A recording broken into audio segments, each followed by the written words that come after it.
we're back to this book. I'm feeling like I need some inspiration today, so we're bringing it back to this. I really should use a bookmark because I have no idea where we left off last time. I do have a bookmark in this book, but it's at like page 34 where I left off when I first started reading it last year.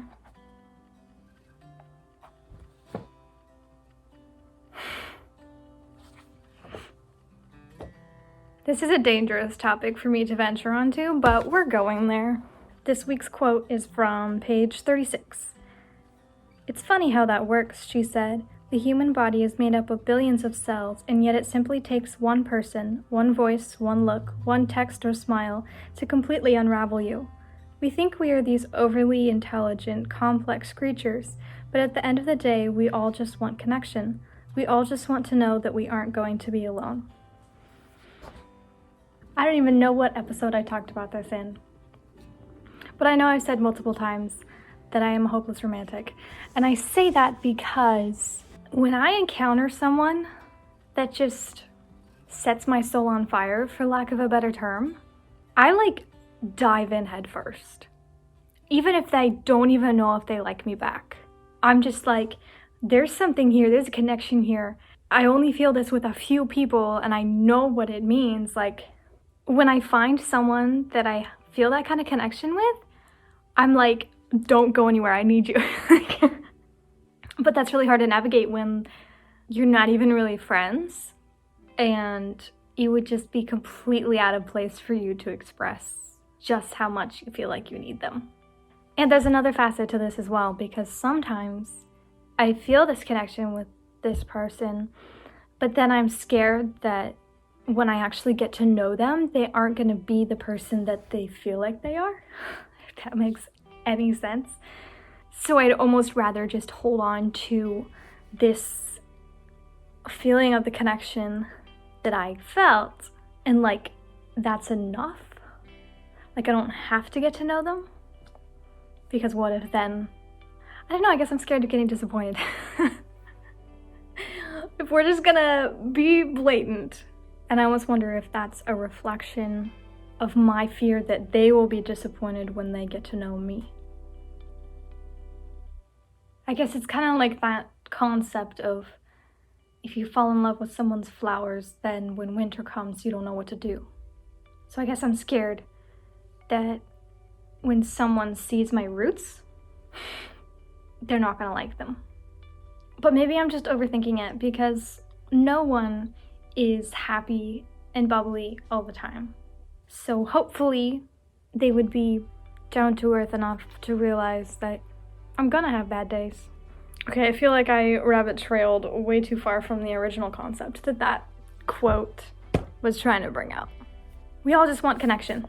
That was the point of that quote. It's so true though. As humans, we were literally built to need companionship and connection. But that does not mean you need to be in a relationship. You can get companionship and connection from friendships too. And often that connection is even sweeter because there's not the pressure and the expectations that often come along with being in a relationship. Friendships are so important. And I am extremely grateful for the friendships that I have, and especially for the few closest friends that I have, that I literally feel like I can be myself and let the darkest parts show, and they aren't gonna care. They're still gonna stick with me and be there for me when I need to vent or I need someone to tell me that's gonna be okay. These girls, I know I can count on them, and that is so valuable. If you do not have friends like that, at least one, go find you one. Go make you one. That's something that I feel like a lot of people don't realize. It is not that difficult to make friends. Okay, maybe not, it's not that difficult, but you can very quickly make a good friend. I have a friend here that I literally met a month and a half ago. And she and I are pretty close now, and we go on walks together all the time, and we talk about literally anything and everything. And it's really awesome. I felt like I had known her for months, but then the other day we were talking about a time that we were in the same room, but we didn't know each other yet, and that was literally in January, and I was like, what? I have not known you that long. But seriously though, go find yourself a friend, make a friend, and invest the time into that friendship that will allow you to get to that level of trust that you can count on each other and you can be there for each other. So if you don't have a lot of friends and you don't have close friends, start putting your feelers out there and try and find someone that you have a connection with, that it just feels like you can be yourself, because that is invaluable. Is that the right word? It cannot be valued.